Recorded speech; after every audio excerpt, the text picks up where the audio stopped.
اللهم صل على سيدنا محمد وعلى آل سيدنا محمد. أعوذ بالله من الشيطان الرجيم. بسم الله الرحمن الرحيم. الحمد لله رب العالمين، والصلاة والسلام على سيد المرسلين وعلى آله وصحبه أجمعين. رب اشرح لي صدري ويسر لي أمري واحلل عقدة من لساني يفقه قولي. سبحانك لا علم لنا إلا ما علمتنا إنك أنت العليم الحكيم. ولا حول ولا قوة إلا بالله العلي العظيم. Kitab Wisyahul Afrah, muka surat 15, bahagian 13 daripada bawah. Muka surat 15, bahagian ke-13 daripada bawah.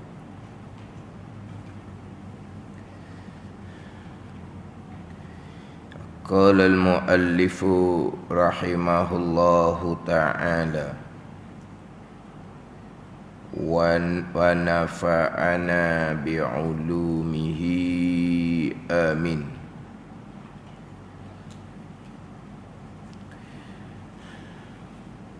Kedua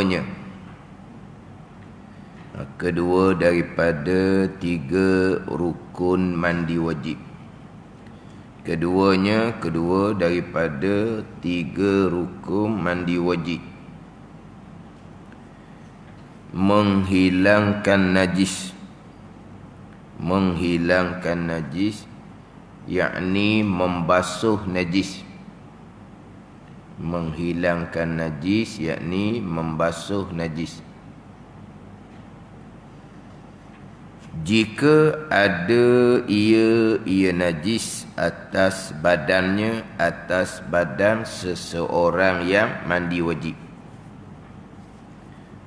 Jika ada najis atas badannya, atas badan seseorang yang mandi wajib. Ini ni menghilangkan najis, rukun mandi wajib, barang yang, yakni hukum yang dirajihkan, dikuatkan oleh Rafi'i, oleh Imam Rafi'i. Dan atasnya, atas barang yang, atas hukum yang dirajihkan oleh Imam Rafi'i, maka tiada memadai sekali basuh daripada hadas, yakni hadas besar dan najis. Dan dirajih oleh Nawawi.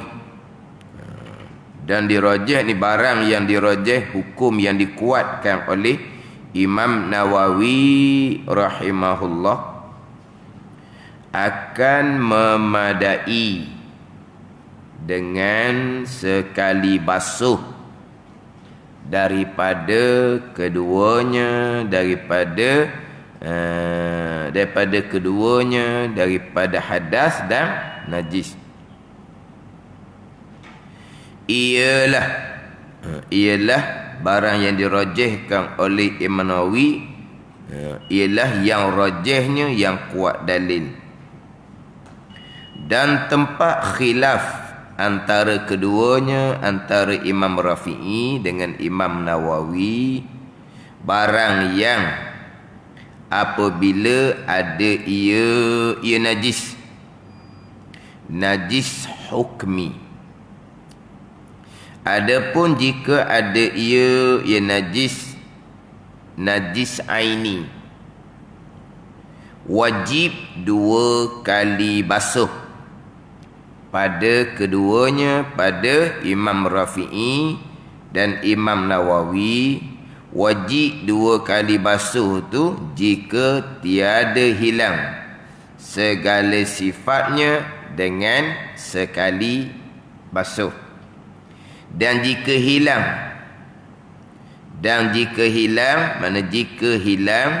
segala sifatnya dengan sekali basuh, maka jika hilang sifat najis dengan sekali basuh, khilaf yang terdahulu sebutnya, khilaf antara Imam Rafi'i dan juga Imam Nawawi. Itu ayat kitab. Ayat kitab. Macam mana tu? Kalau baca tu boleh nampak masalah tak tu?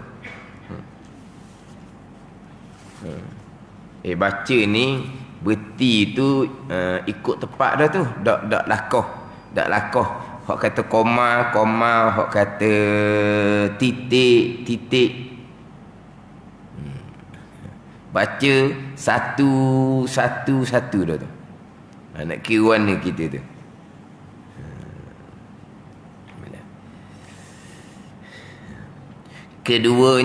Kedua daripada 3 rukun mandi wajib, menghilangkan najis, membasuh najis.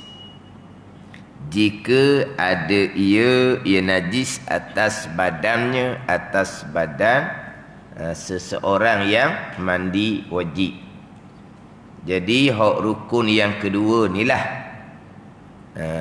Kalau kita tak biasa dengar lah. Sebab kita biasanya rukun mandi wajib hanya ada 2 sahaja. Yang pertama niat, yang keduanya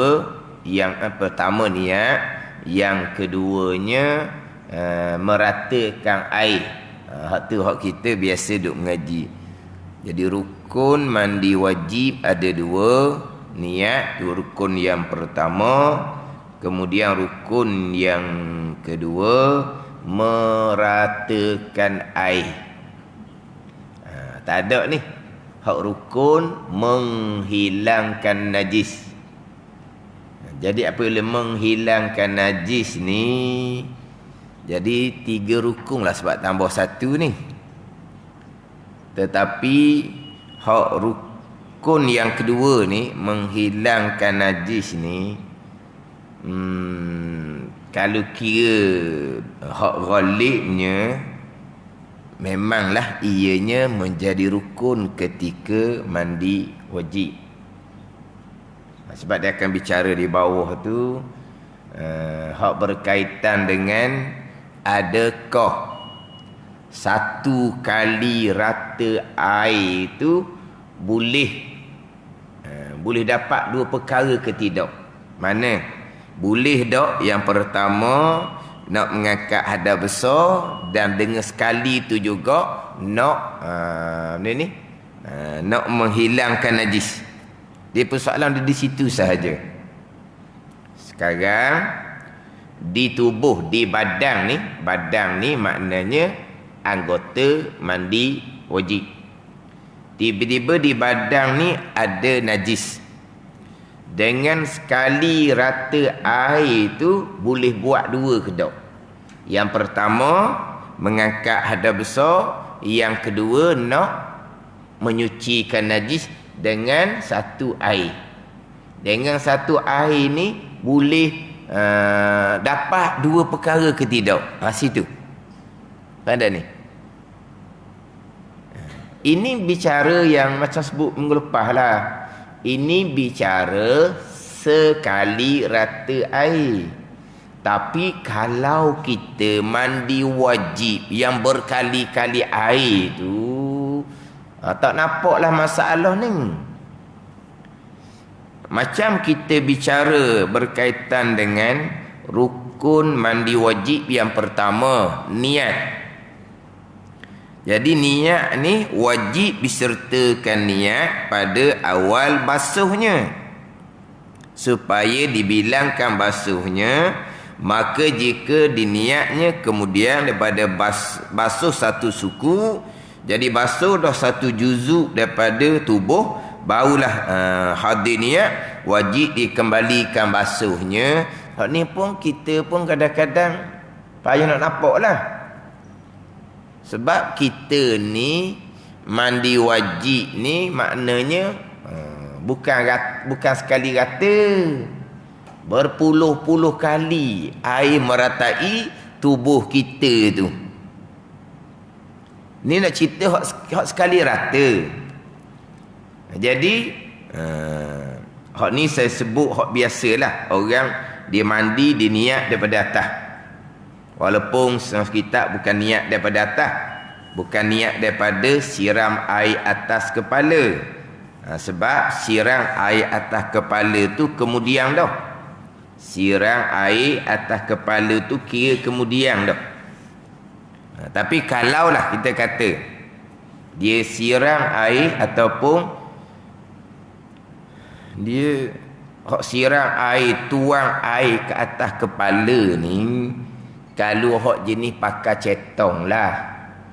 Kalau jenis pakai masuk tubuh bawah pahit ujang tu, air yang mengenai kepala tu air yang bertukar-tukar kan. Dia jadi air kena tubuh, tetapi niatnya tidak dapat lagi. Separuh tubuh barulah hadir niat. Maka belah atas tu wajib kena basuh semula lah. Itu kalau kita siram dengan cetong. Kita siram dengan cetong, kita pun siram. Pada ni kita siram air ni sekali je turun. Kalau niat ni mula daripada air kena di kepala, okeylah, itu dia panggil mandi wajib sekali rata. Tapi disiram air sampai ke bawah, barulah dapat niat saja aku mandi wajib kerana Allah. Jadi hak basah dah sebelah atas ni tidak dikira lagi sebagai mandi wajib, walaupun basah, sebab niat tak ada lagi. Maka wajib dia kena basuh semula sebelah atas. Ini kalau kira sekali meratakan air. Tapi kalau mai pula syaitan, patut syaitan ada isu lah. Adapun kalau kita berdiri bawah pahit ujang, masuk je niat, ada dah air kena kepala? Ada lah. Air itulah yang mengangkat hadas besar daripada sekalian tubuh kita. Sebab apa? Sebab kalau kita berdiri di bawah pahit ujang, boleh dikatakan bukan air di kepala tu yang mengangkat hadas besar yang di bawah. Sebab terkadang air ni sudah meratai tubuh. Makna ketika kita niat mandi wajib tu, air hak mulai duduk sini pun ada, air hak mulai duduk sini pun ada, air mulai duduk setengah tubuh pun ada, bukan itu? Air lain-lain ni kan? Maknanya sekali niat tu, bukan air tu yang mengangkat hadas di bawah, hak di bawah tu air lain pula yang mengangkat hadas besarnya. Tak ada ni? Dia kalau kita masuk tubuh kita bawah pahit ujang, mula-mula masuk je kita sudah dapat niat saja aku mandi wajib kerana Allah. Maka air yang sama tu akan turun ke bawah mengangkat hadas besar, mengangkat hadas besar, mengangkat hadas besar ni. Air yang pertama tu. Air yang kedua, ketiga menyusuli tu sunat dah, tak ada wajib dah. Mana air pertama? Mana air yang kedua? Mana air ketiga? Tak nak cerita sebab air lain-lain ni. Air siram, air siram. Air lain-lain. Tetapi kalaulah dia duduk pahit ujang tu, maknanya beberapa second dah, beberapa saat dah, ketika dia dapat niat mandi wajib, ada air yang pertama kena di kepala, dan ada dah air yang kena di dada, ada dah air yang kena di pinggang, ada dah air kena di betih. Air itu semua mengangkat hadas besar satu tubuh sekejap je. Sebab apa? Air lain-lain dah tu.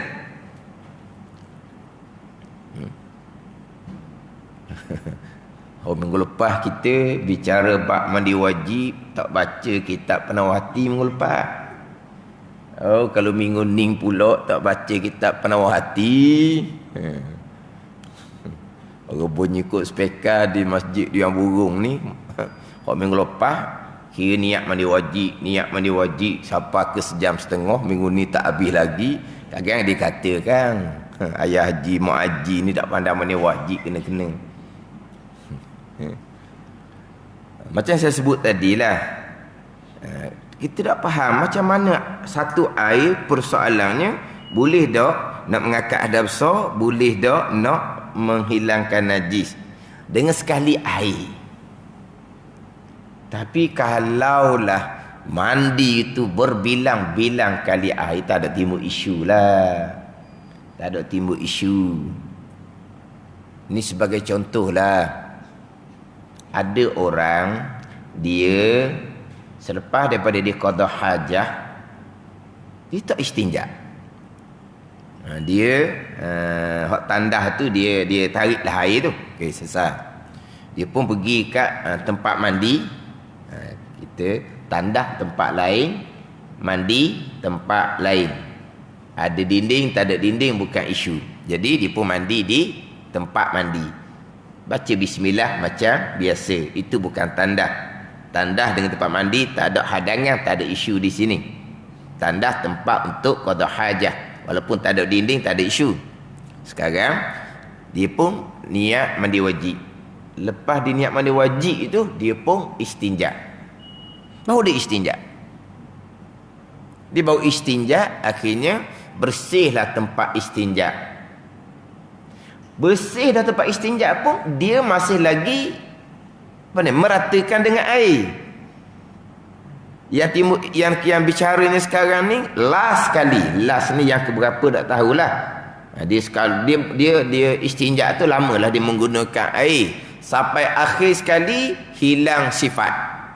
Sucilah tempat istinja dengan hak tu mengangkat hadas besar ke tak? Hak pandangan Imam Rafi'i tidak, kena tambah satu air lagi.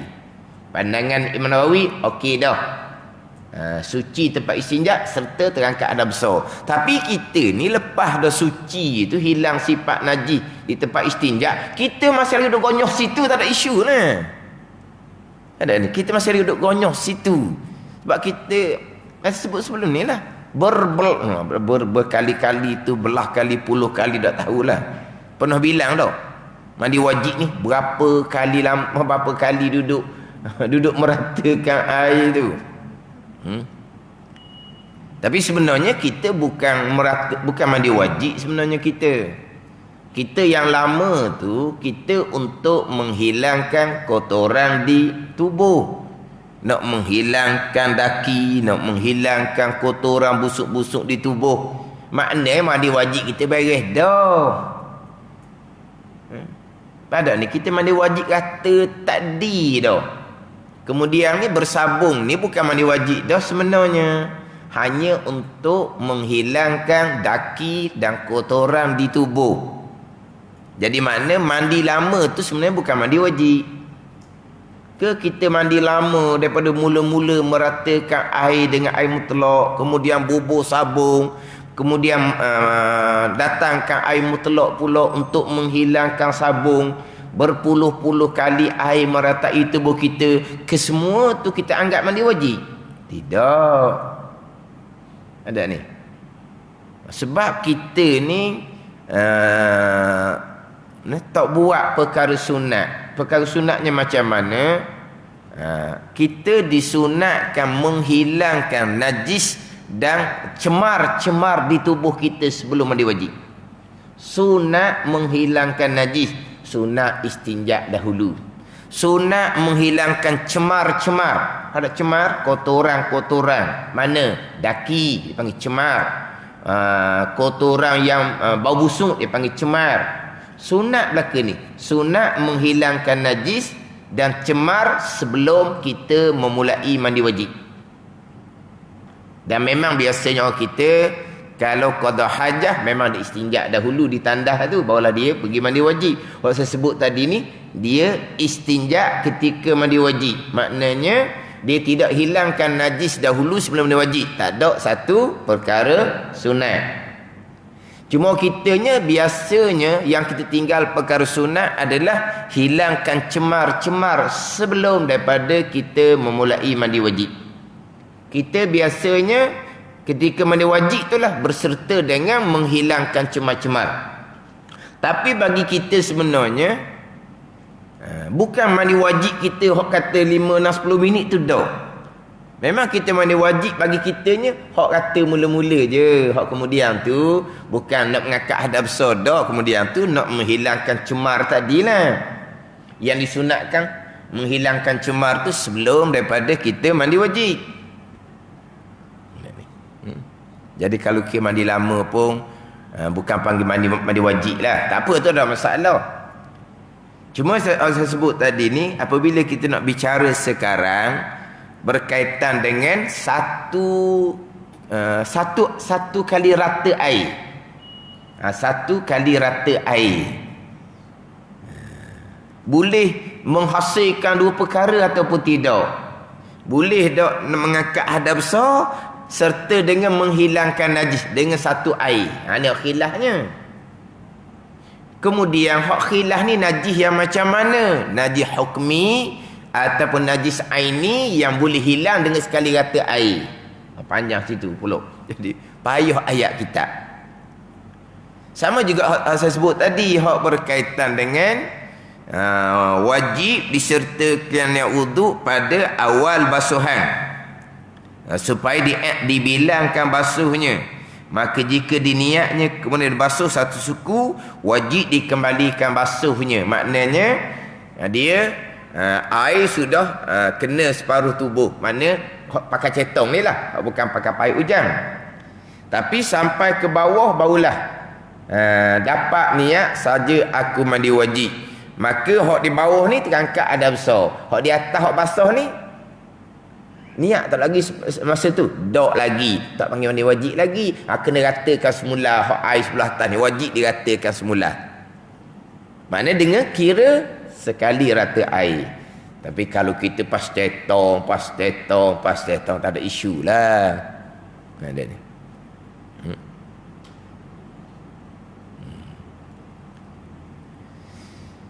Dia samalah dengan bab wudu. Bab wudu, kalau jenis ambil air di kolah, dia ambil air di kolah, dia pun sunat basuh daripada atas ke bawah. Dia pun basuh daripada atas. Tapi niat wuduk tak masuk. Sampai di pipi barulah terhasil niat wuduk saja, aku ambil wuduk kerana Allah. Hak basuh atas ni tak panggil wuduk lagi. Maka dia wajib kena balik semula tangan tu untuk basuh sebelah atas. Kalau di tangan tu masih lagi ada zat air. Faham tak ni? Dia sekarang ni dia pakai air kolah. Tak sama dengan tadah muka bawah pahit. Tadah muka bawah pahit, air sentiasa bertukar-tukar. Tapi kalau kita basuh muka wuduk menggunakan air kolah, maknanya kita basuh daripada atas. Memang sunat basuh dari atas. Dalam kitab Hidayatus Salikinnya niat di dahi. Dan kitab Hidayatus Salikin niat wuduk adalah di dahi. Sebab apa? Sebab air kita berwuduk sunat basuh daripada atas. Dan memang tak ada orang basuh daripada bawah. Bukan ada. Ambil air kolah, dia basuh dari dagu naik ke atas. Orang tengok pun pelik kan? Memanglah kita basuh daripada atas. Maka bagi orang yang mudah dapat niat, air kena dibuka, lepas tu dapat niat. Berarti niatnya di mana? Niatnya pasti di dahi. Tapi kalau orang yang payah dapat niat, masa mula-mula kena air tu niat tak mari lagi. Sampai di separuh muka, di pipi baru mari niat. Dalam kitab Hidayatus Salikin kata niat di dahi, hak tu bagi orang yang mudah dapat niat. Hak saya sebut dah minggu lepas ni. Hak orang salah faham, mengajar, membaca sendiri. Ni saya pernah dengar ni. Tengok balik dalam kitab, niat wuduk di dahi. Kalau ketika kamu ambil air kolah, kena air di dahi, niat wuduk tak dapat, kena berhenti air tu. Tak boleh pakai itu, kena buang. Ambil air kolah lain pula. Basuh muka, nak kena niat di dahi. Tiba-tiba tak dapat kau niat di dahi. Pipi baru dapat niat. Tak ada air tu. Ambil air lain pula. Waktu memang salah faham sangat. Ada ni. Dalam kitab ada tu saya kata niat di dahi. Niat di dahi lah sebab kita basuh muka daripada atas. Maka manakah anggota muka hok paling atas sekali hok anggota wudu? Dahi lah. Jadi niatnya di mana? Di dahi lah. Bukan wajib niat di dahi, tapi bagi orang yang mudah dapat niat, maka niatnya di dahi. Tapi kalau bagi orang yang lambat sikit dapat niat, turun ke bawah dah air, sampai pipi baru mari niat, maknanya dia mulai wuduk di pipi. Dahi tu tak panggil wuduk lagi walaupun basah. Tapi salah pemahaman, tengok. Kalau niat bukan di dahi, tak jadi wuduk. Maknanya, niat mari juga. Tapi kemudian dah, ketika air kena pipi, tak boleh lah kita suruh niat di dahi. Dia pun suruh, hak tu kira beng apa? Beng. Pada beng? Kira cancel. Ke mana? Kira reject lah, reject. Ada. Tak jadi sebab kena niat di dahi. Allah. Okey, tak jadi tu. Berarti ambil air lain pula. Kalau mudah dapat niat tak apalah. Kena dahi boleh niat lalu. Orang payah dapat niat, separuh muka baru niat. Tak jadi. Ambil air lain pula.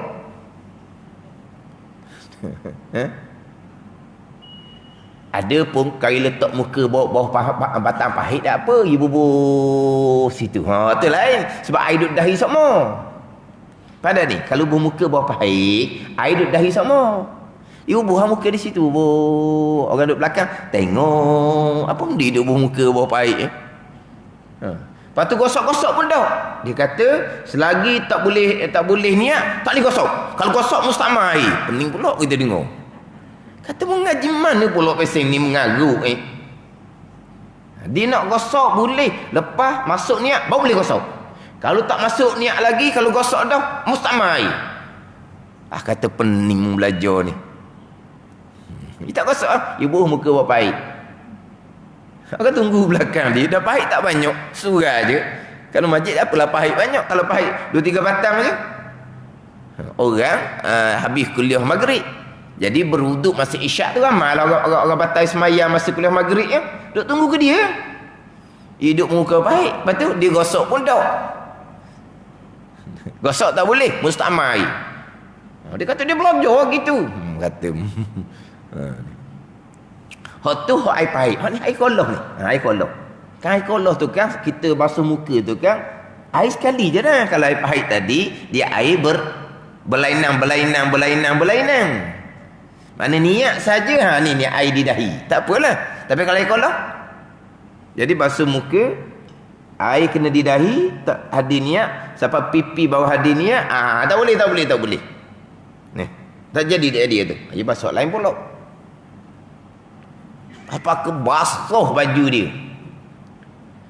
Boleh ingat ke dia waswah? Orang waswah ni kan orang yang dia basuh muka tu kan, memang waktu basuh sungguh lah tu. Bukan dia je basuh, kita duduk sebelah pun basuh juga. Kita duduk sebelah pun basuh. Duduk tepi orang waswah ni. Dia basuh bukan selo-selo dia basuh, dia muka dia tu merah, dia katak air. Stres dah ni, niat tak mari. Merah muka dia katak air. Ingat ke dia payah dapat niat?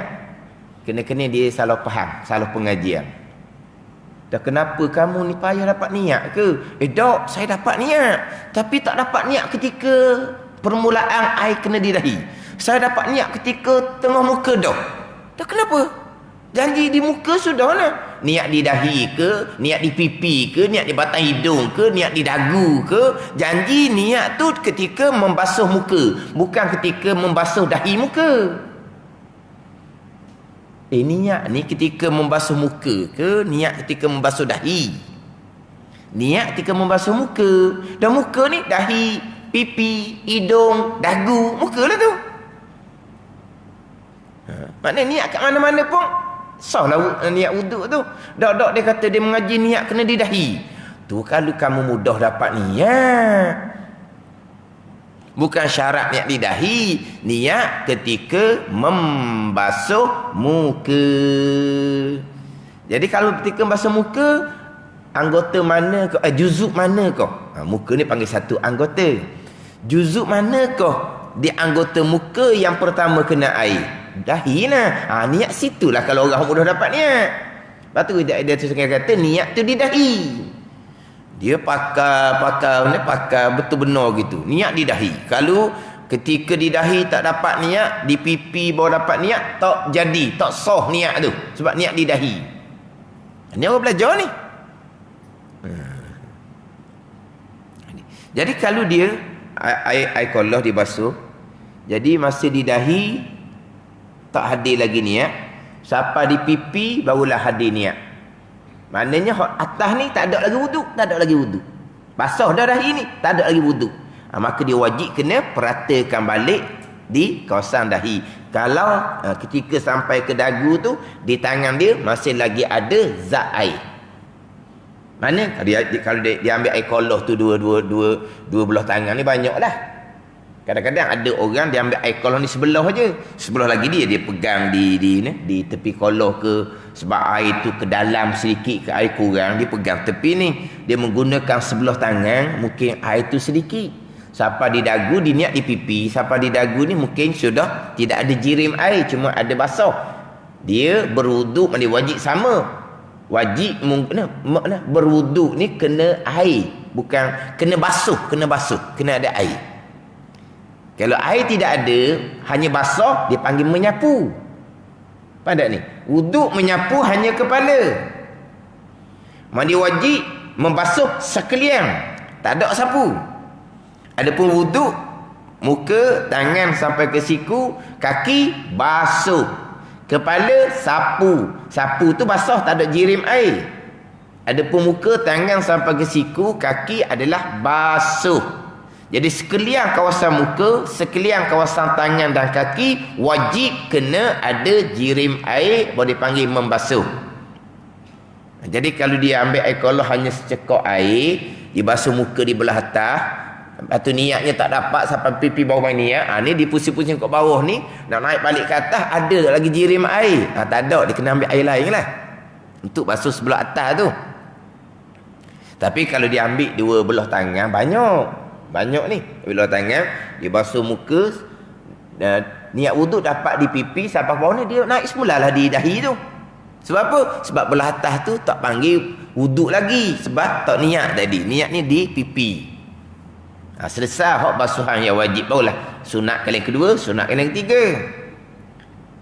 Tapi kalau niatnya di pipi, dia tunggu bawah, dia tak basuh atas ni, konong-konong dianya, dia nak basuh kali yang kedua, konong-konong dianya, dia basuh kali kedua tu, hak dibasuh daripada atas ni, baru kali pertama atas ni, kali kedua hak ni. Tak ada ni. Sekarang dibasuh sekali. Jadi dia niat, ni cerita, dia bukan sama je, tapi nak faham masalah je. Ni bab wuduk. Dia basuh muka sampai ke bawah pipi, barulah dapat niat wuduk. Sampai ke dagu dia perata. Dia tak peduli hak ni. Hak atas ni tak ambil wuduk kali pertama sudah. Dia pun ambil untuk dapat wuduk kali yang kedua, hak sunat Walah tak ada lagi kali dua, sebab kali pertama kamu tak beres lagi, sebab muka kamu belah atas tu tak ada wuduk lagi. Dia pun basuhlah kali kedua konongnya. Dia basuh kali kedua tu, tak ada kali keduanya. Tak ada kali kedua. Sebab apa? Hak atas ni baru kali pertama baru. Hak atas ni kali pertama. Ada ni. Bila atas ni kali pertama, kalau air yang sama nak kali kedua belah bawah tak boleh, sebab air atas tu pergi kepada hak bawah tu jadi mustakmal dah. Tak boleh jadi kali yang kedua. Tapi dibilang kali kedua dah lah. Dah kali pertama barunya. Dia pun ambil kali yang ketiga untuk mandi muka. Tu kali kedua baru, tak ada ketiganya. Ada ni. Tapi nak ceritanya untuk hak kali pertama hak wajib adalah, sebab dia buat tiga. Tapi dia buat tiga sebenarnya tak ada tiga, dua barunya adanya. Dia ingat ketiga dah tak. Dia hanya baru pertama dan kedua. Yang pertama tu hak wajib, yang kedua tu hak sunat. Dia rasa yang ketiga. Sebab kali yang pertama tadi dia niat wuduk di pipi, belah atas ni tak panggil wuduk. Sampai ke dagu dia tak basuh semua lah atas ni. Kalau ada baki air lah, kalau ada baki air dia tak cara dah. Lepas tu dia nak ambil kali yang kedua pula Kali kedua mana? Pertama pun tak ada lagi hak dahi ni. Tapi kalau dia buat kali pertama gitu, lepas tu dia dok kali kedua, dia terus basuh tangan sampai siku, tak sah wuduk dia. Sebab muka tak rata lagi. Kau dia buat sekali lah. Kau dia buat sekali. Sama juga dengan mandi wajib ni. Dia Mana disiram air dengan air cetong, siram dengan cetong. Mana bola atas ni niat tak mari lagi sampai dada barulah dapat niat saja aku mandi sampai ke bawah. Bola atas ni tak ada lagi mandi wajib. Dia kena perata balik atas ni. Wajib kena perata balik. Maknanya kalau dimandi hanya sekali rata tak selesai lagi lah. Tapi kalau disiram buat kali kedua, maknanya dia sudah meratai kali yang pertama untuk sebelah atas. Ada ni. Maknanya kita cerita ni kalau hanya meratakan sekali. Dengan satu air. Dengan satu air yang sama. Kalau pakai air, cetong. Kalau tadah muka bawah pahit. Bawah pahit dia berwudu. Oh tu air lain-lain dah. Maknanya, dia bermuka bawah pahit. Dia gosok. Dia niat je. Saja aku ambil sembahyang kerana Allah ni. Air di sini air lain. Air sini air lain. Anda selesai dah tu. Air siapa ke pipi dah. Oh tu air hak tadi. Dah air pahit mari seumur kan. Terhasil je niat wuduk ketika bermuka bawah pahit ni. Ada dah air pertama di dahi? Adalah. Tak apa dah tu. Hak tadi sebab dia pakai ambil daripada kolor. Bila kolor dia basuh muka sampai ke bawah. Air pertama di dahi ni tak niat wuduk, tak panggil wuduk. Wuduk panggil di pipi mula-mulanya. Jadi kena naik semula lah bola atas ni. Dengan satu kali air. Tapi kalau bermuka bawah pahit, tak ada isu lah. Sebab apa? Sebab dia masa dapat niat wuduk tu, air di dahi pun ada air, di pipi pun ada air, di dagu pun ada air lain-lain. Sebab apa air lain-lain? Air yang bercucur-cucur tu kan, air pahit tu kan air lain-lain kan? Faham tak? Faham tak air lain ni?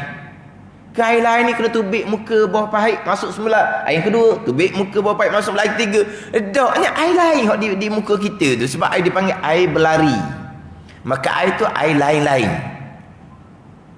Mana di muka di bawah pahit tu, air kena di dahi, kena di pipi. Air hak satu ni, hak lain ada pula kena dahi ni. Air lain pula. Dia pun niat wuduk ketika air tu kena pipi. Tak apalah, ni turun ke bawah. Hak atas ni, hak baru ni, turun ke bawah pula. Sudah. Sebab tu kalau kita berwuduk bawah pahit, sekejap je sudah dapat 3 kali rataan air. Sekejap je dapat 3. Sebab apa? Sebab air yang lain ni. Dapat 3 sekejap je. Ada orang salah mengaji, selagi kamu tawak keluar muka bawah pahit, kamu tadah muka bawah pahit, kamu tetap sekali tak dapat sunat. Kali kedua tak dapat sunat meniga, dia kata. Sebab apa? Sebab kamu dah keluar muka bawah pahit. Lepas tu nak dapat kali kedua macam mana? Kamu nak tarik dulu muka daripada pahit tu. Masuk semula, baru dapat kali kedua. Lepas tu keluar balik. Masuk semula, baru dapat sunat meniga. Orang ni ngarut belakang ni. Ni orang belajar belakang ni. Itu dia panggil air berlari. Air berlari. Air yang lain. Dia biasa kalau kita wak misa air berlari, air sungai. Wak misa air yang apa? Air tenang apa? Dia ada air yang jari, rokit. Jari ni air yang berlari, rokit ni air tenang. Gitu dah. Biasa kalau air tenang, kita misa air kolor. Kalau kita air berlari ni wak misa air sungai.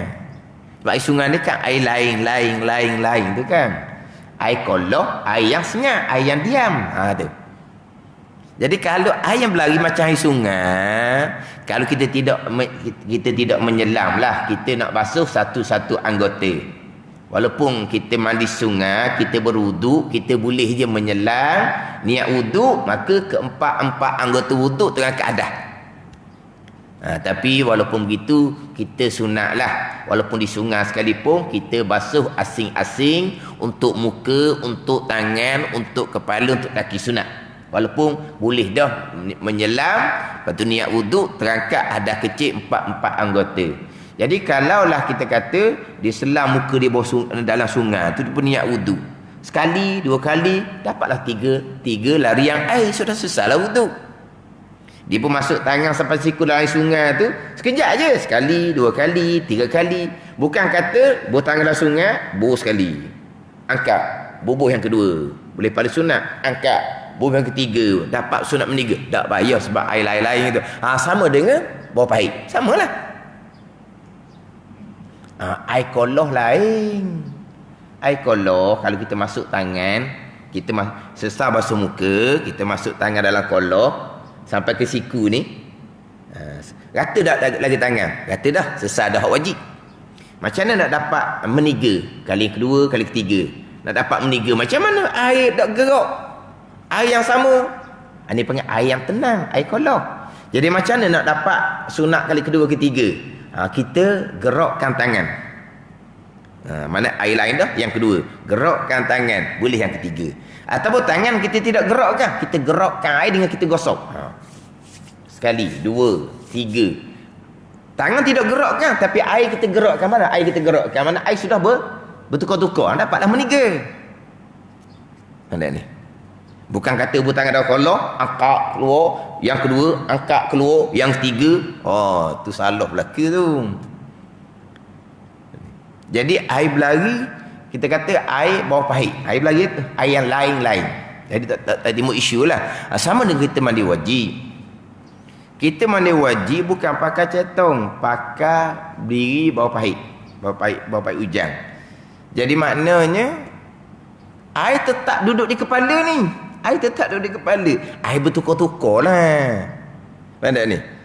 Maknanya ketika dia terhasil sahaja aku mandi wajib kerana Allah. Sahaja aku mandi kerana Allah. Ada dah air di atas ni? Ada. Ada dah air di tengah? Ada. Air lain tu air lain. Semua tu mana? Meratai kali yang pertama. Jadi apabila dia berdiri lama sikit di bawah pahit ujang tu, dapat dah 3 larian air. Bukan lebih dari 3 kali dah. Dia nak kena satu ni. 1 kali rata air wajib. 2 kali sunat. 3 kali sunat kalau kita pakai cetong air yang satu. Sekali pakai cetong berata satu tubuh. Kali pakai cetong berata satu tubuh 2 kali. Faham tak ni? Sebab air yang satu berbeza dengan air berlari. Air berlari lah. Contohnya dia menyelam dalam sungai. Dia menyelam dalam sungai, dia niat mandi wajib. Air rata sekalian tubuh dia, termasuk tempat lipatan-lipatan apa semua. Maka terangkat ada besar, rataan kali yang pertama sunat meniga. Meniga tu sekejap 3 kali dah lahnya. Sebab menyelam dalam sungai air yang lain-lain. Ini dah ni. Berbeza dengan menyelam dalam kolor. Pening pula kita ni. Tak apalah. Hak belajar, hak biasa-biasa belajar sok mudah. Belajar pening sikit. Kita menyelam dalam kolor. Kolor rumah kita lah, jangan main kolor masjid. Kolor masjid, ikat dia orang lah. Dia mandi wajib mandi kolor masjid. Orang ni pakai air bekas sama mandi wajib, dia marah orang lah. Dia menyelam dalam kolor rumah dia. Air cukup 2 kolor. Dia menyelam sahaja, air itu tak akan jadi mustakmal sebab air itu banyak. Air itu banyak. Kalau dia menyelam walaupun air sedikit. Dalam bathtub tu cukup air 2 kolor. Bathtub tu kan tempat mandi tu cukup dah 2 kolor. Kita fardu takdir tak cukup 2 kolor. Janji dia selam sekalian tubuh dia. Dia pun niat saja aku mengangkat hadap besar. Selama hidup situ air itu kekal mutlak. Jadi sudah meratai satu tubuh. Dia bangun saja hanya boleh sekali rataan air itu boleh jadi mustakmal. Sebab air tak sampai 2 kolor. Adapun kalau kolor tu besar, dia menyelam air itu kekal mutlak. Jadi dia menyelam, dia pun niat mandi wajib. Baru dapat sekali rataan air. Sebab apa? Sebab air duduk diam di situ. Macam mana kalau dapat meniga? Dapat meniga ni kena gerakkan tubuh lah. Kena gerakkan tubuh. Dapat kali kedua, dapat kali ketiga.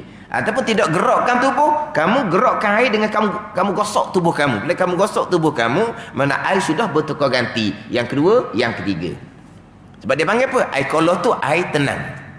Jadi bila air tenang, kita menyelam dalam kolor rumah kita sendiri, kita niat mandi wajib, rata air sekalian tubuh, terangkat adab besar, tapi beri hak wajib. Sunat kali kedua, sunat kali ketiga, tak dapat sebab air tu air yang tenang. Jadi macam nak dapat kali 2 3, gerakkan tubuh ataupun gerakkan air dengan gosok tubuh. Dapat kali kedua, dapat kali ketiga. Ada pun air sungai lain. Kita duduk diam pun tak apa, sebab air sungai air yang berlari dia panggil. Air sudah bertukar-tukar. Jadi kalau kita mandi bawah pahit hujan, hak tu tak sebutlah. Oh, kena basuh pulak belah atas sebab niat ketika sampai di suku tubuh dah. Sampai di dada bawah main niat. Bukan satu air, sebab di atas kepala kamu ni air lain dahnya. Apa masalahnya? Hak timbulnya kalau pakai cetong. Pakai cetong, siram cetong, tak dapat niat mandi wajib lagi. Siapa dada barulah terhasil niat mandi wajib. Mana belah atas ni wajib kena ratakan air pula. Nak pakai air hak sampai dada ni, kalau air tu banyak boleh lah. Kalau air tu hanya secetong, turun ke bawah je lah padangnya. Nak naik ke atas ada air dah. Tangan basuh lagi. Ingat baik, kita basuh mandi wajib dengan ada air, bukan sapu. Sapu lap tidak memada. Jadi maknanya hak di belah atas tu kena ambil cetong lain lah pulaknya. Wajib lah. Sebab tadi basuh dah saiz cetong ni daripada kepala ni, basuh dah belah atas ni. Dah niat tak dapat, tak panggil lagi mandi wajib. Niatnya dapat di mana? Ni, di satu suku daripada tubuh. Di dada baru dapat niat. Maka kat bawah ni lah mandi wajib. Kat atas ni panggil basuh saja je lah. Maka kena ambil air lain pula untuk basuh belah atas. Terhasil lah rata air sekali mengangkat ada besar yang wajib. Kena.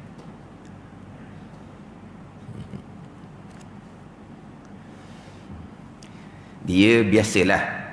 Kita sebenarnya kalau kita baca sekali jalan, dia tak akan jadi banyak muskil. Sebab apa? Tak faham daripada awalnya sebenarnya. Kau tak hati je. Tapi kalau kita bahas satu-satu, barulah. Muskil kita. Cuba kalau kita baca sekali gitu je. Tak muskil. Sebab apa tak muskil? Faham budak. Nak muskil kat mana? Sungguh bila bicara satu-satu, hak nampak lah. Hak muskil, hak keliru tu keliru lah. Biasa ginilah hak ni saya sebab contoh. Bicara bab rukun iman yang ke-6, qada dan qadar. Mula-mula ustaz bicara, dia kata saya faham. Lepas ustaz ulang je saya pening. Dia kata gitu. Saya kata kali pertama kalau dengar tu faham, ulang tak akan jadi pening, akan jadi bosan kata. Kenapa jadi pening? Ada ni bila kita sekali cerita faham, ulang, bosan, jemu. Sekali dengar, faham, ulang jadi pening. Maknanya kamu tak faham lagi sebenarnya. Tak faham. Bila ulang, pening. Pening kat mana? Dah perkara jahat qada juga Mana boleh gitu ke Tuhan marah benda jahat kan? Takkan qada Tuhan. Tuhan pergi qada benda dia marah. Tak logik. Dia pun pening. Bukan pening tak faham. Pening kerana payah nak terima. Sebab akidah hidup pegangnya perkara jahat bukan qada, akidah sesat. Mayabang tak nak terima. Hati dia pening. Pening kerana dia bercanggah dengan pegangan sesat dia. Tapi kalau sebut perkara baik, perkara jahat, qada, biarlah. Ya. Perkara baik, perkara jahat, qada. Dan perkara jahat ke apa? Perkara jahat ni perkara buruk-buruk tu lah. Miskin ke, sakit ke. Ni. Macam hok banjir ke. Tu qada lah. Dah kalau jahat tu semua berhala. Tu mana boleh qada. Hok tu Tuhan marah. Kalau perkara jahat ni minum arak, berjudi, berzina. Tu bukan qada tu Tuhan marah. Mana dia tu salah sebenarnya. Bila didetailkan, dihurap apa dia perkara jahat. Perkara jahat ni ke apa? Kufur semua berhala. Perkara jahat ni apa?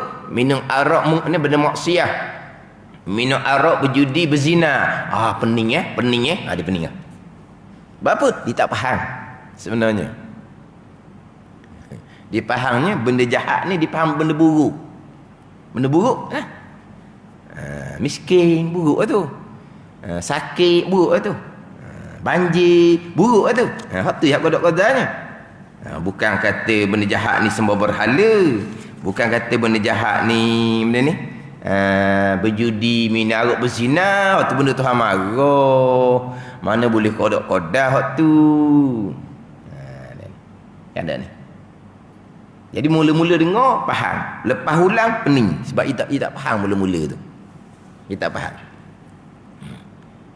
Wajib berpegang ada ikhtiar dan usaha. Saya pun berpegang ada ikhtiar usaha. Tapi ikhtiar usaha pun kodak-kodak juga, pening.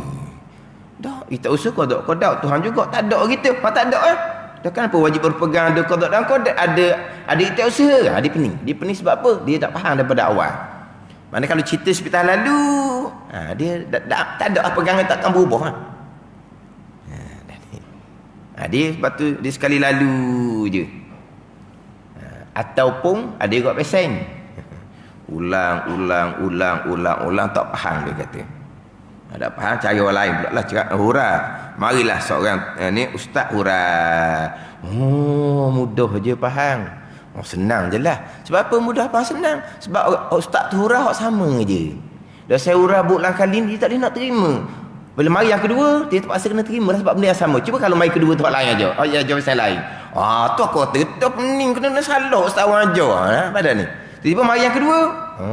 Gitu. Dia pun terima. Lepas tu dia kata mudah. Dan sebelum ni kenapa ulang-ulang payah? Sebab dia mau terima. Jadi dia pun ambil yang kedua ni pula. Ustaz tu hurah dengan akidah yang sama. Jadi mudahlah sebab dia tak boleh nak lari dah. Cuba kalau ustaz tu hurah pasal lain pula. Mana mungkin hak jahat kodak-kodak. Aku berasa dah. Tu pening kepala. Dia kata tolak hak ajar mula-mula tu. Tu kadang-kadang kita mengaji fiqh ni, kita rasa macam mudah sebab kita tak faham pun. Hak bicara kita sekarang ni, bab niat sama bab rukun mandi wajib yang kedua ni, cuma kita tak ada masalah kita bab mandi wajib ni. Sebab kita mandi wajib ni berkali-kali. Jadi niatnya di mana pun tak ada isu. Ada najis di tubuh pun tak ada isu. Sebab apa? Sebab air yang satu mengangkat hadas besar dan menghilangkan najis kedah. Bukan air yang satu, air yang puluh-puluh kali. Jadi tak ada isu lah sebenarnya. Tapi dah kita baca kitab ni, kita ambil faham kitab molek lah. Ambil faham kitab. Hak terdahulunya bab niat. Kenapa wajib dibasuh kembali tempat yang tak dapat niat? Sebab tak panggil mandi wajib lagi sebab niat tak ada. Tu kira rata yang satu. Ni sama juga ni. Rukun mandi wajib yang kedua ni, dengan satu air boleh tak nak buat dua? Nak dapat dua. Mana? Mengangkat hadas besar satu dan menghilangkan najis satu. Ni khilaf antara Imam Rafi'i dengan Imam Nawawi. Tapi dah kita mandi wajib, walaupun kita kata dia istinja ketika mandi wajib pun tak ada isu. Sebab dia istinja ketika mandi wajib tu, istinja dia berganda-ganda istinjaknya berbanding dengan istinja biasa. Pucat kawan tu mula lama kena air. Istinja biasa ni, istinja biasa lama dah. Istinja ketika mandi wajib ni lagi lama dia gahar, dia gonyok. Dah air yang sama boleh tak nak menyucikan najis istinja dengan mengangkat hadas besar? Tak ada air yang sama, air yang puluh-puluh kali bertukar dahnya. Memang ada orang yang istinja ketika mandi wajib. Sebab apa? Sebab memang dah kitab Majmu' bagi Imam Nawawi. Kitab Majmu' bagi Imam Nawawi ni, sebagai contohlah kalau kita menggunakan air pakai air tu. Jadi pandangan Imam Nawawi nya, sunat kita niat mandi wajib ni ketika membasuh tempat istinja.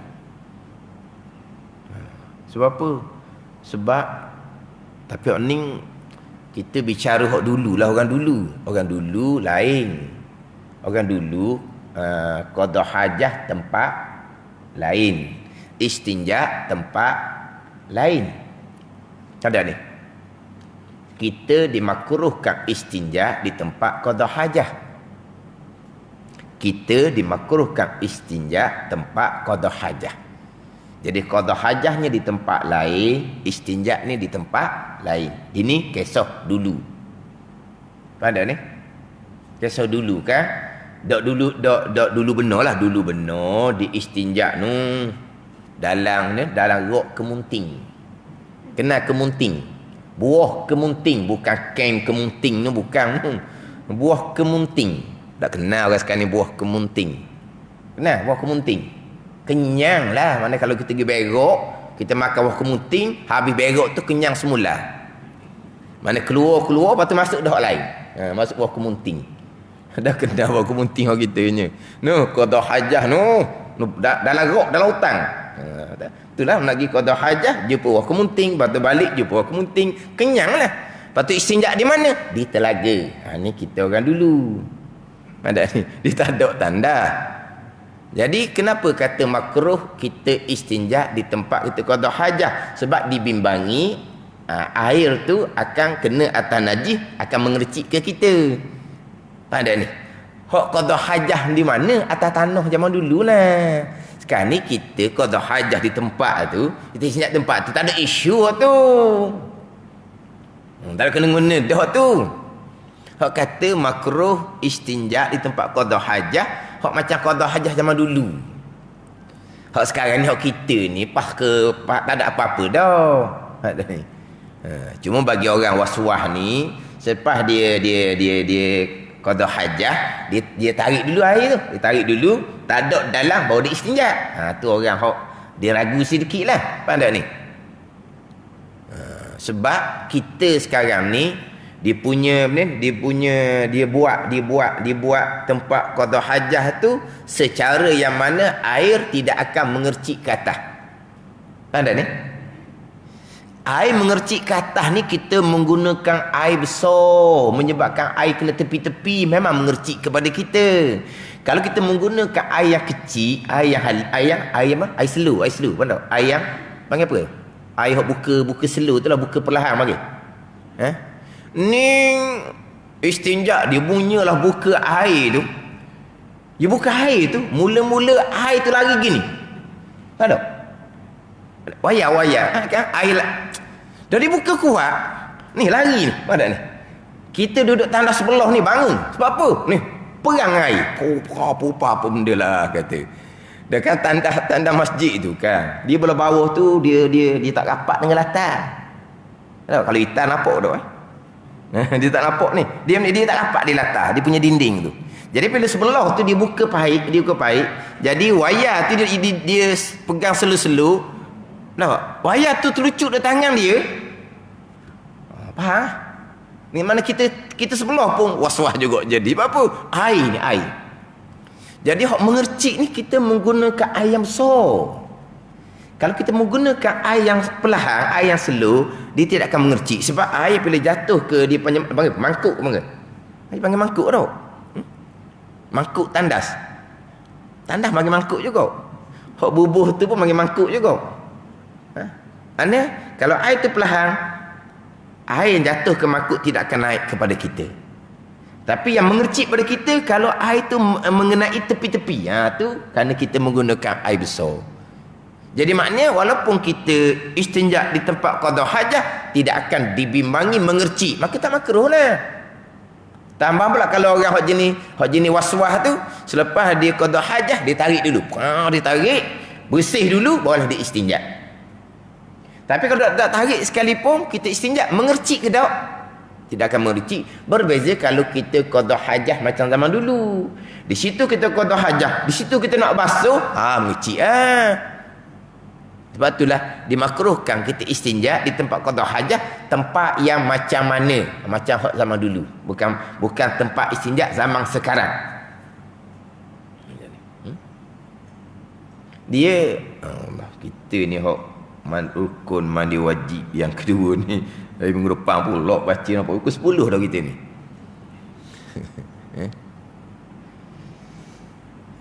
Dalam kitab, ayat kitab lah.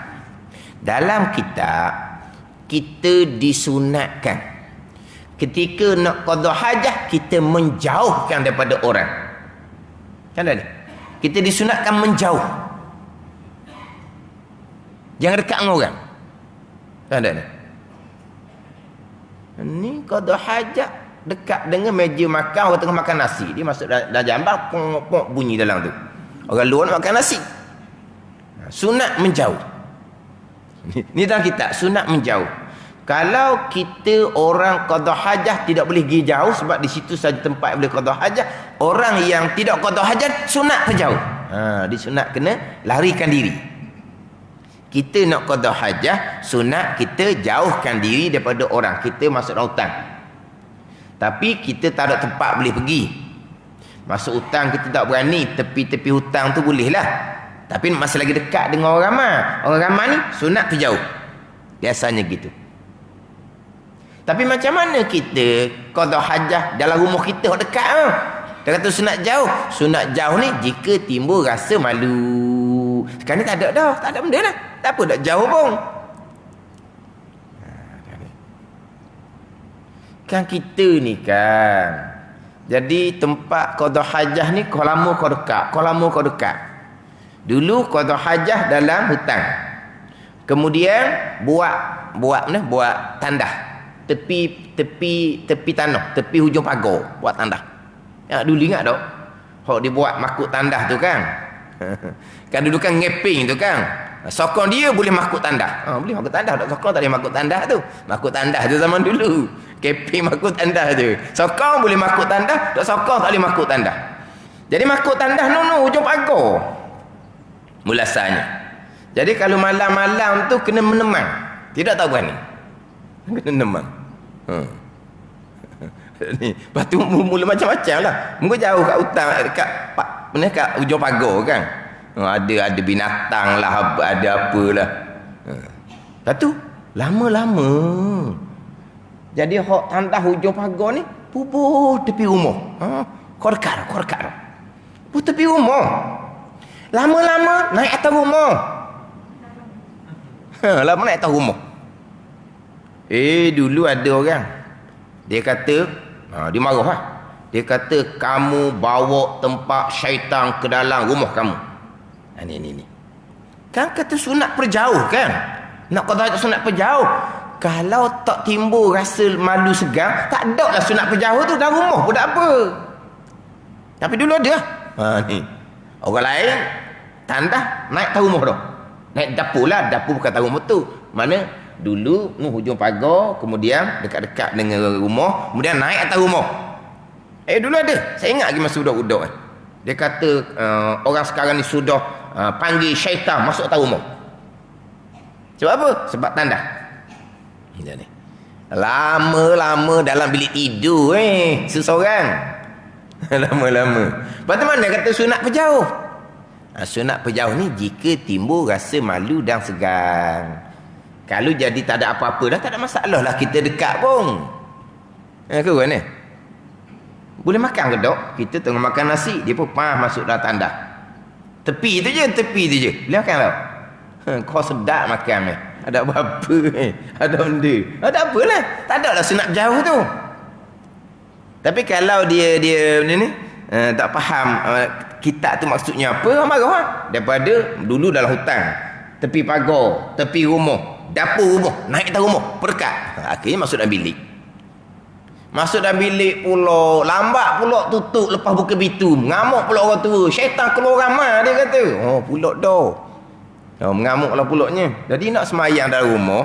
Jadi anak cucu dia buka pintu tandas tu lambat tutup. Dia kata ramai syaitan keluar. Dia kata sebab mu tutup itu lambat. Dia tutup itu cepat-cepat. Ni. Dia ingat syaitan di situ je barangkali.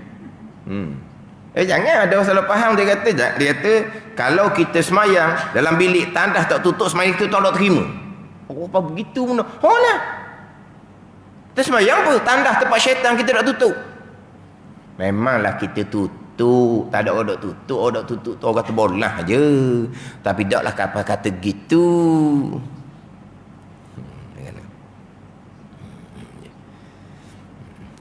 Setelah balik bila cerita hak tadi, hak masalahnya kita ketika kita istinja tempat qada hajah, hak Imam Nawawi kata sayugianya niat istinja ketika niat mandi wajib ketika basuh tempat istinja.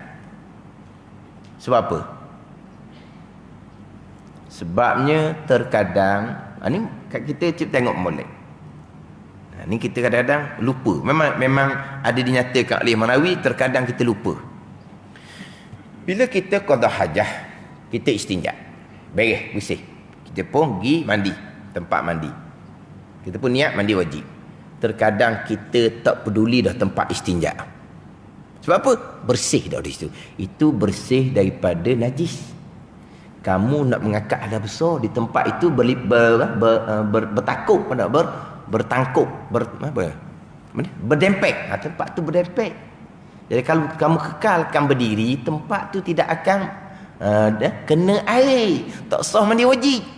Dah tadi saya masa istinja tadi, itu awak nak bersih daripada najis, bukan mandi wajib. Sekarang awak selesai dah istinja, awak nak mandi wajib.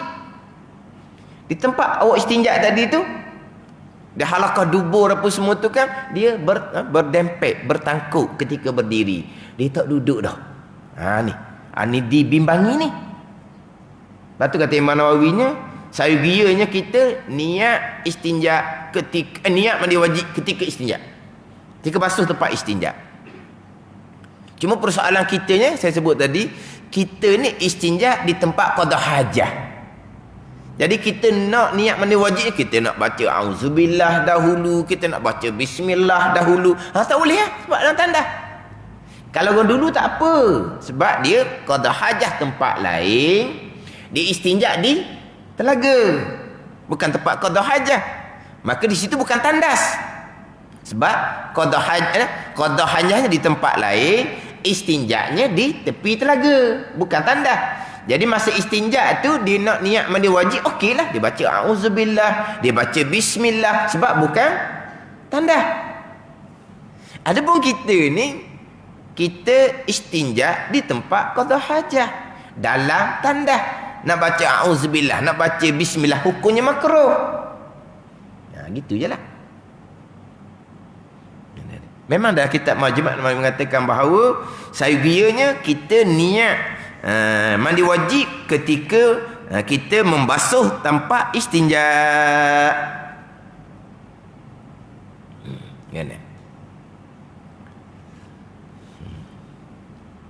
Sebab apa? Sebab terkadang kita lupa.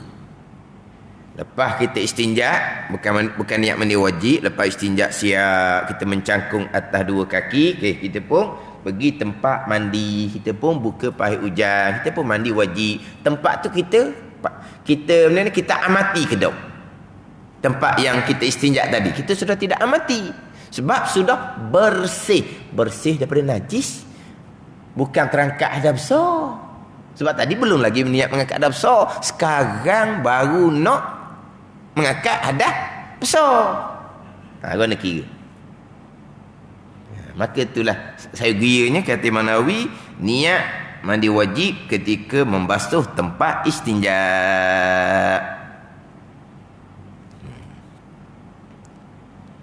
Dan minggu lepas saya ada sebutlah berkaitan dengan kita asingkan niat macam mana. Kita niat secara juzuk-juzuk. Saja aku mengangkat hadas besar daripada dua tempat ini, kemelawan hadapan dan kemelawan belakang. Boleh niat mandi wajib secara juzuk-juzuk, sesat. Angkat dah hadas besar di situ. Kemudian kita pun berwuduk betul-betul, basuh muka sampai ke basuh kaki. Bolehlah kita mulai siram air dengan niat mengangkat hadas besar daripada sekalian tubuh. Pada ni. Sekarang ketika basuh dua kemaluan tu niat asing. Saja aku mengangkat hadas besar daripada dua tempat. Ini kemaluan hadapan dan kemaluan belakang. Kemudian selepas ada tu kita pun mulalah berwuduk. Memang kita disunatkan, itu ijma' ulama, sunat kita berwuduk sebelum mandi wajib. Itu afdal dia. Kalau berwuduk tengah mandi wajib pun boleh, berwuduk selepas mandi wajib pun boleh. Walaupun ketika mandi wajib kita tidak melakukan perkara membatalkan wuduk sekalipun. Ketika kita mandi wajib, kita tak sentuh kemaluan. Kalau kita sentuh kemaluan, kita sentuh dengan belakang tangan, wuduk tak batal. Sekalipun sudah mandi wajib, sunat ambil wuduk asing. Ada ni. Cuma berwuduk ni disunatkan sebelum mandi wajib. Itu afdal. Tengah mandi wajib kita niat wuduk pun boleh, sudah mandi wajib kita berwuduk asing pun boleh. Kita sudah mandi wajib kita berwuduk asing ni ketika kita mandi wajib kita tidak melakukan perkara yang membatalkan wuduk. Tapi kalau ketika mandi wajib kita sentuh kemaluan, hak tu memanglah wajib berwuduk kemudian sebab nak sembahyang. Hak ni ketika mandi wajib terangkat hadas besar, terangkat hadas kecil, dan dia tidak melakukan perkara yang membatalkan wuduk ketika mandi wajib. Sentuh kemaluan pun tidak. Kalau bersentuh pun sentuh dengan belakang tangan, berkentut pun tidak. Mana selesai je mandi wajib, dia sudah suci daripada hadas besar dan automatik sudah suci daripada kecil. Sekalipun sunat dia berwuduk asing. Sebab ada pandangan mengatakan tidak masuk terangkat hadas kecil, sebab kamu hanya niat mengangkat hadas besar sahaja. Mana kita disunatkan berwuduk, cuma afdalnya kita berwuduk sebelum mandi wajib. Jadi berwuduknya bila? Kita basuh dua tempat tu, dua kemaluan tu, niat suku saja aku mengangkat hadas besar daripada dua tempat ini. Dalam kitab disebut nawaitu rafa'al hadasi an hazainil mahallaini. Saja aku mengangkat hadas besar daripada dua tempat ini. Dia pun basuh dua tempat. Baik, selesai. Pada ni. Maknanya bolehlah selepas istinja molek-molek, baik. Niat untuk dua tempat tu. Tapi nak baca bismillah tak boleh lah sebab dalam tandas. Patutnya kita baca bismillah lah sebab kita nak memulai mandi wajib ni. Walaupun kita hanya niat untuk mengangkat hadas besar daripada dua tempat tu sekalipun, tapi dah kita berada di tandas, tak boleh lah nak baca bismillah. Dia pun niat mandi wajib di situ, niat untuk dua tempat tu. Okey, turun daripada tandas tu, pergi tempat mandi, ambil air sembahyang, ambil sembahyang. Lepas tu barulah niat mandi wajib untuk sekalian tubuh. Tapi niat mandi wajib untuk sekalian tubuh dah sebut sekalian tubuh tu. Saja aku mandi wajib kerana Allah, saja aku mengangkat hadas besar kerana Allah. Sebut dah sekalian tubuh, tak payah dah sebut. Tadi diniat secara dua tempat secara asing, boleh.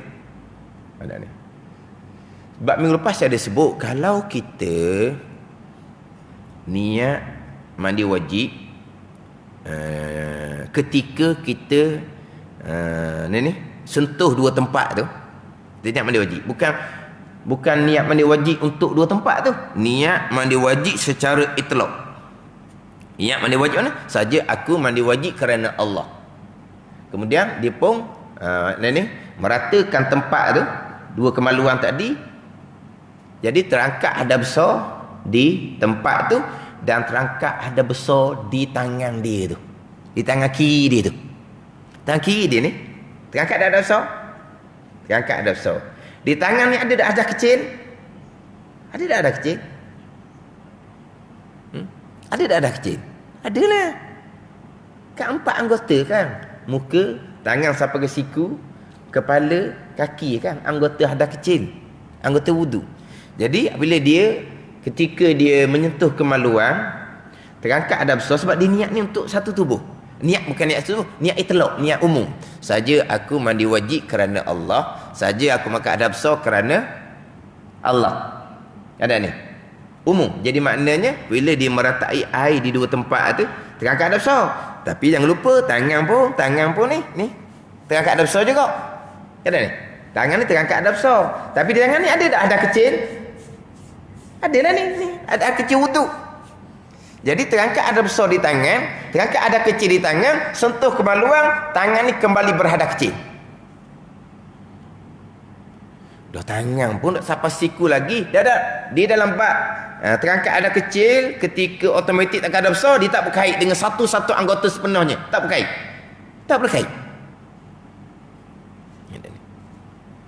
Ini contoh. Dia mandi wajib disunatkan sebelah kanan dahulu, baru sebelah kiri.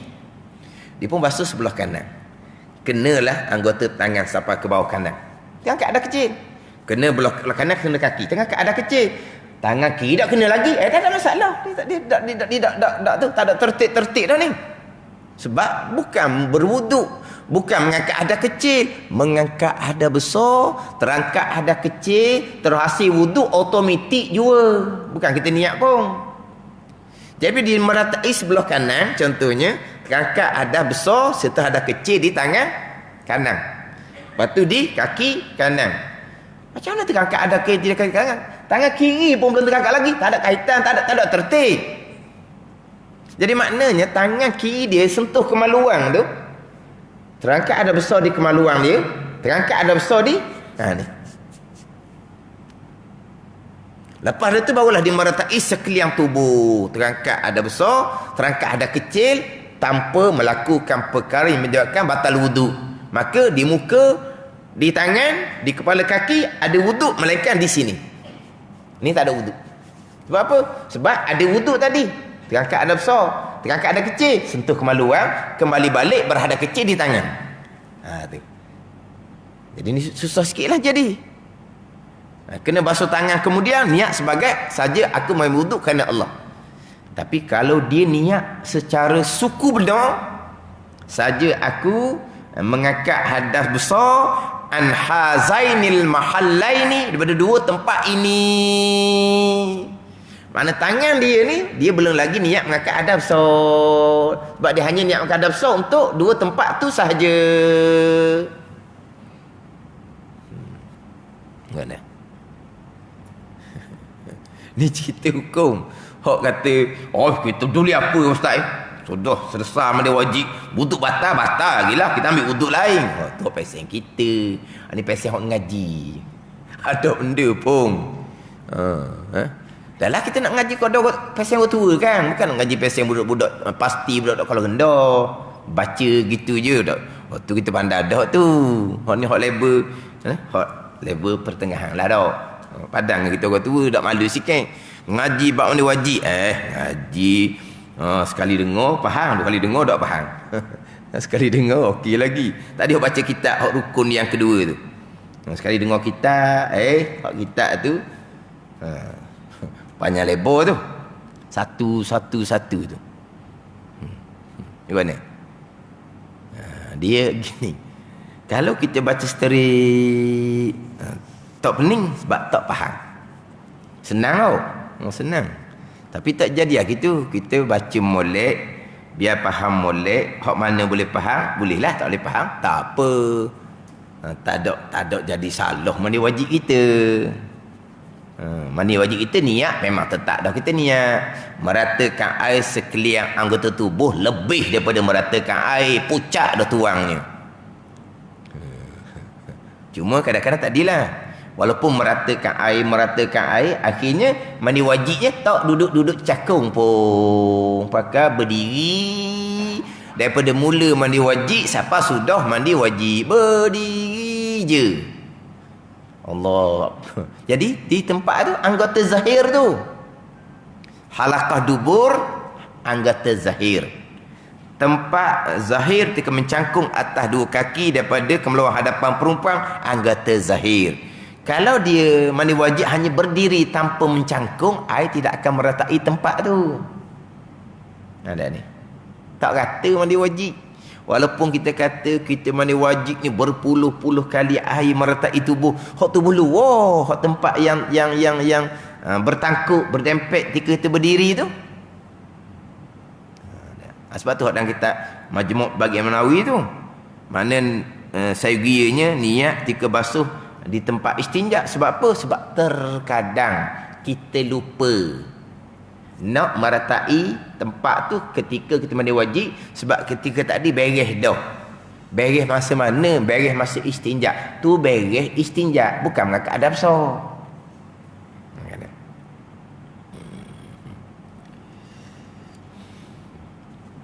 Jadi apalah, kita ambil kitab ni molek, kita baca ambil satu. Walaupun rukun mandi yang kedua tu Mungkin kita kata tak ada tu mana kita sekalipun. Kita ambil satu-satu. Biar kata mula-mula dengar, okey, lepas dengar tak faham sebab apa kita mula dengar tu kita tak faham pun. Macam kita pegangan tu lah, mula dengar okey, lepas dengar pulang kali pening. Bab pegangan, bab qada dan qadar, pening. Sebab apa? Sebab dengar mula-mula tu tak faham sebenarnya. Dengar sebab memang bab pegangan ni ada orang belajar lari, tak nak turun. Lepas tu mai belajar pula lari, tak nak turun. Lama-lama tu boleh turutlah kemudian bahagian dia. Tapi bila dia cerita pengalaman dia nya tak nak turut sebab apa? Sebab bercanggah dengan hak akidah hak dia ada dah. Canggahlah. Mana tadilah. Takkan perkara jahat qada qadam ke perkara jahat Tuhan marah. Kalau perkara jahat ni perkara buruk, tak apa. Perkara buruk tu lah. Miskin, buruk. Sakit, buruk. Ni banjir ni, buruk. Qada qadar lah. Itu boleh terima. Tapi kalau kata kufur sembah bahala qada qadar, maksiat, berjudi, minarut, berzina qada qadar, dia nak terima. Ni. Akhirnya lari. Lepas tu mari pula sebab salah. Sebab salah apa? Sebab dia kata saya ni duduk ulang sokmo. Ulang apa? Debu yang bertaburan. Debu yang bertaburan. Saya pernah jumpa dengan orang tua. Jumpa dia kat luar. Orang perkenal kan? Orang perkenal. Dia biasa ikut audio. Ustaz Wang. Debu yang bertaburan tu. Jumpa saya debu yang bertaburan. Dah ada jumpa orang tua dah. Ayah Haji. Jumpa orang perkenalkan. Jumpa maksud tempat kematian. Tempat pengkebumian. Tempat pengkebumian. Orang perkenal. Dia memang dia ikut semua. Dia ikut audio. Ustaz Wang debu yang bertaburan. Dia kata. Kitab Minhaj tu lah.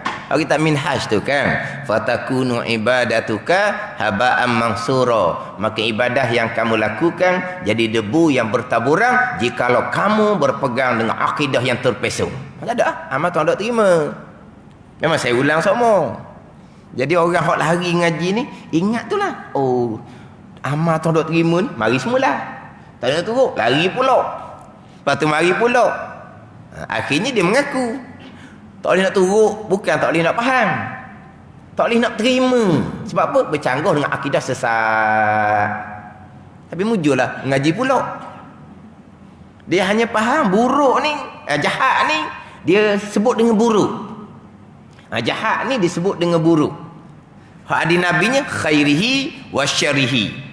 Baik, syar ni jahat.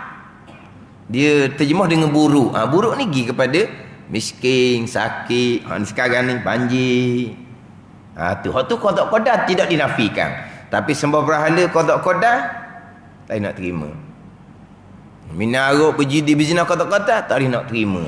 Tu habis tu pegangan tu. Ada ni. Debu yang bertaburan. Tu kitab Minhaj bukan saya tu. Tapi memang saya ulang. Sebab apa? Dah mayang rajin, berjemaah rajin, ibadah sunat rajin, hak fardu tak saya sebutlah. Tapi akidah tak peduli. Debu yang pertama tidak diterima.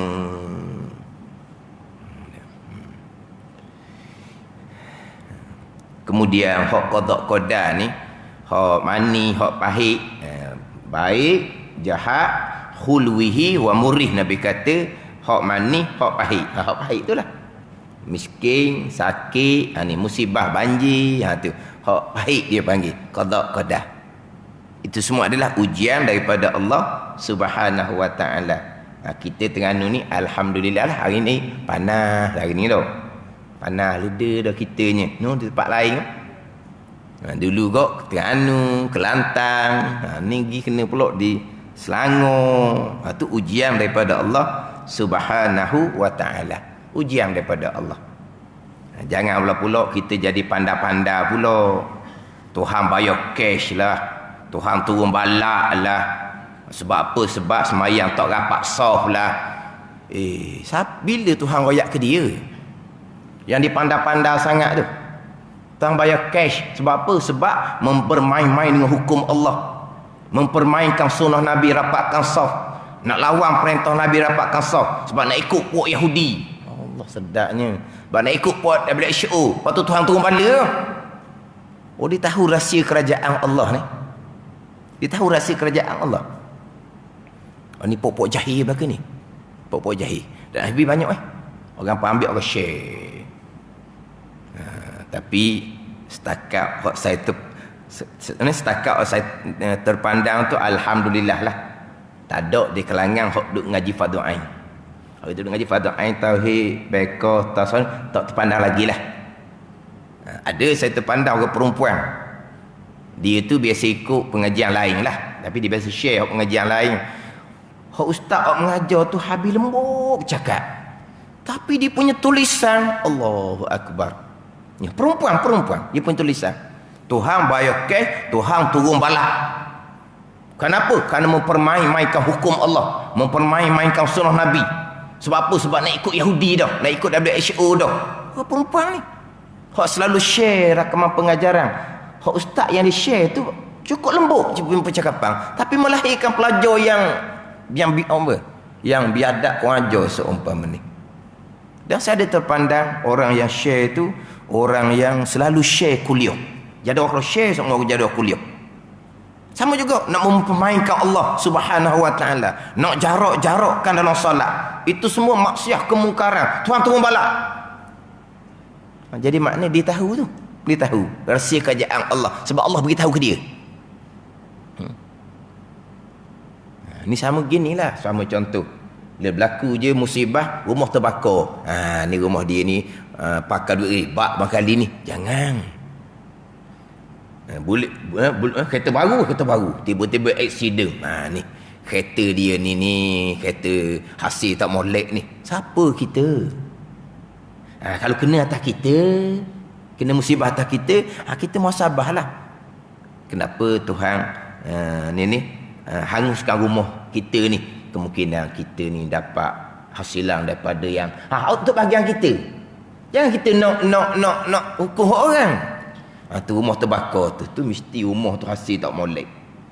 Kenderaan baru accident, mestilah dia beli kenderaan tu daripada pendapatan yang tak baik. Siapa kita? Itu rahsia kerajaan Allah. Ini sama juga ni. Dapatkan sah, jarakkan sah. Itu benda ijtihad ulama. Maksiat mungkar ni benda yang haram ijma' ulama. Maksiat mungkar haram ijma' ulama. Ini bukan kalau kata orang semata-mata menjarakkan sah tanpa ada maslahat, makruh. Luput fadilat sah, tetap dapat fadilat berjemaah. Bukan benda maksiat, bukan benda mungkar, benda makruh.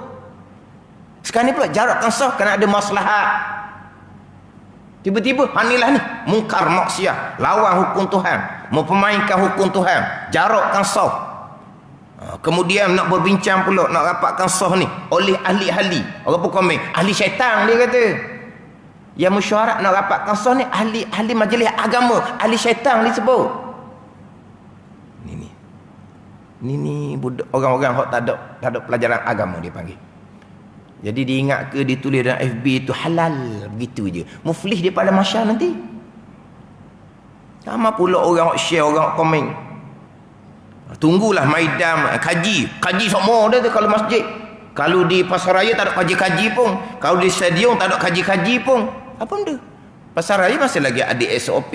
Stadium masih lagi ada SOP. Orang langgar dia kena saman. Apa kena dengan masjid? Ke sekarang ni SOP hanya di masjid? Di tempat lain sudah tidak ada SOP ke? Jadi pelik. Tapi kadang-kadang ada juga orang ini benda orang dah dulu lagi dia orang tanya saya bab soft ni, saya tak pernah jawab. Sebab apa? Saya tak erti. Saya tak mengaji bab ni. Tunggu daripada pihak berautoriti yang mereka bermesyuarat sama-sama mufti, mufti pula bukan mufti seorang, dia ada pula ahli majlis fatwa dia.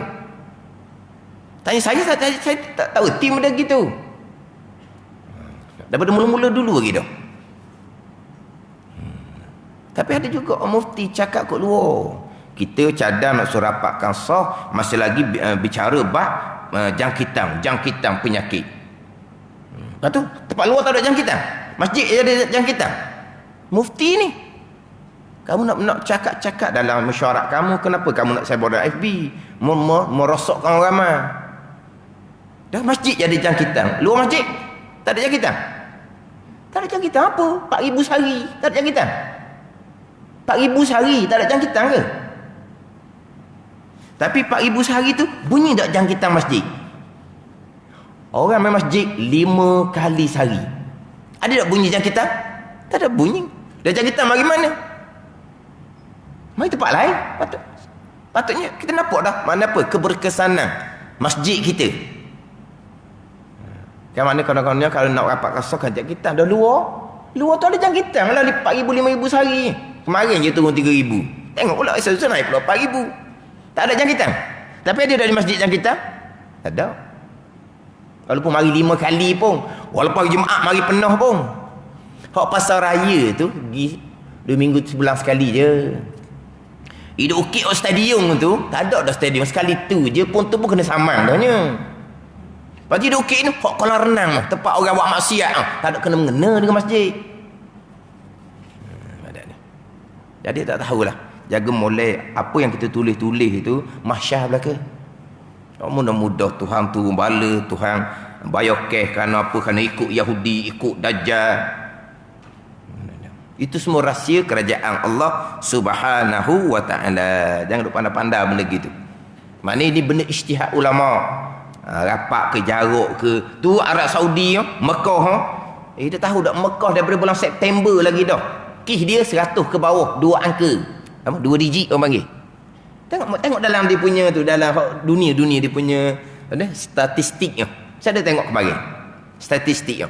Saudi daripada bulan September lagi dah 2 digit, 2 digit. 100 ke bawah. Mati dia seorang, 2 orang sehari, 3 orang, 4 orang sehari. Dan kita mati berapa? Kita 31,000 lebih dah ni. Kita mati. Kalau di Asia Tenggara, bukan Asia Tenggara, Asia Timur. Kalau ikut per kapita rakyat, Malaysia lah paling tinggi sekali kematian. Ingat baik. Bukan Asia Tenggara, Asia Timur. Asia Timur, kalau ikut per kapita rakyat Malaysia 32 juta je. Maka kalau ikut per kapita, Malaysia lah paling tinggi sekali kematian. Memanglah Indonesia dia mati ramai Indonesia mati 100,000 lebih. Indonesia mati 100,000 lebih. Tapi rakyat dia 200 juta lebih. Makna per kapita. Kalau ikut per kapita, Asia Tenggara, Asia Timur, Malaysia lah paling ramai sekali mati. Saya ada baca kemarinnya dalam tempoh 2 minggu terakhir Terengganu 40 orang mati. 2 minggu terakhir ni 14 hari Terengganu 40 orang mati. Di antara hak tinggi dalam Malaysia ada hak tinggi. 40 orang dalam masa 2 minggu di Terengganu kita. Lepas tu kita nak cakap lagi bab-bab kita selalu pada pihak berkuasa agama. Kalau kita kata pihak pemerintah tu ikut Yahudi, ikut apa, kita kata ke siapa? Kita kata ke alim ulama, kata ke mufti, kata ke alim majlis agama, kata kepada para sultan, sebab mereka yang bertanggungjawab. Sebut lalulah sultan, raja ikut Yahudi, ikut Dajjal, ikut WHO. Sebut lalu terang lah, senang. Ini duk tala ke mufti, duk tala ke alim ulama. Jangan. Itu benda ijtihad ulama. Ulama ijtihad bergiang untuk maslahat. Kita di masjid orang tutur ramai, mari 5 kali sehari, tempat yang tertutup. Kita usahakan cari untuk pencegahan. Dukuk luar dukuk pasar tu atas kamu lah. Pasar pergi 5 kali sehari ke? Dia tak pernah pergi pasar ke?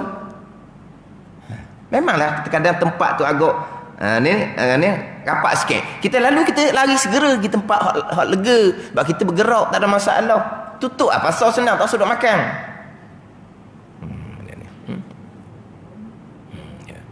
Kita orang tua tak apalah, kita orang tua tak baca benda gitu. Kita kena jaga anak-anak cucu kita. Jangan mudah-mudah nak tuduh orang ni Yahudi, Dajjal, WHO, ikut Freemason, macam tak ada Tuhan. Sebab takut ke penyakit, tak takut kalau Ta'ala mempermainkan sunnah Nabi. Tak ada orang mempermainkan sunnah Nabi, tak ada orang beraninya. Mempermainkan hukum Tuhan, tak ada orang berani. Tapi alhamdulillah saya tengoknya kita orang ngaji fardhu ain tak ada sikap seumpama tu. Kita ngaji fardhu ain betul akidah kita ni. Ni cerita bab mandi wajib ni. Ni bukan fardhu ain lah kita kata sebab kita cari detail, tak apalah. Kita ngaji perkara seumpama ni. Kita ngaji bab-bab hati untuk betul diri kita, untuk betul keluarga kita. Lepas tu hak luar-luar tu bukan hal kita, serah pada pihak berkenaan selamat kita. Lepas tu macam mana mereka? Kita sama, mereka sama, mahsyar belaka. Tu je. Kira mana? Tapi alhamdulillah tak ada. Kita ngaji tak sok perangai seumpama tu. Kita ngaji dalam kitab ni pun padan dah Hak kita baca hari ni hak rukun mana wajib yang kedua, kena baca semula. Jadi minggu ni jadi satu kitab juga. Bicara apa? Bicara rukun mandi wajib. 2 minggu turut-turut kitab Penawagan Hati pun tak dam nak baca. Jadi rukun yang kedua tu saya baca semulalah. Bukan kita ambil kitab ni kita ambil satu. Tak ada salah dah kita. Mandi wajib kita tak ada salah dah. Cuma kita nak detail, nak halusi. Hak sunat-sunat macam mana, hak afdalnya macam mana. Hak kita niat sahih, meratakan air sahih, cukuplah. Hak mandi wajib kita. Hak kita duk tahu selama ning, hak kita duk amal selama ning. Keduanya menghilangkan najis jika ada najis atas badannya. Wallahu a'lam. Bismillahirrahmanirrahim. Alhamdulillahirabbil alamin. Wassalatu wassalamu ala sayyidil mursalin wa ala alihi wa sahbihi ajma'in. Allahumma aftah alaina futuhal arifin. Allahumma allimna ilma akdamin wa fahimna famas sabiqin warzuqna ruqat talibin. Allahumma zidna ilman wa alhiqna bis salihin. Wa sallallahu ala sayyidina Muhammadin wa ala alihi wa sahbihi wa sallam. Walhamdulillahirabbil alamin.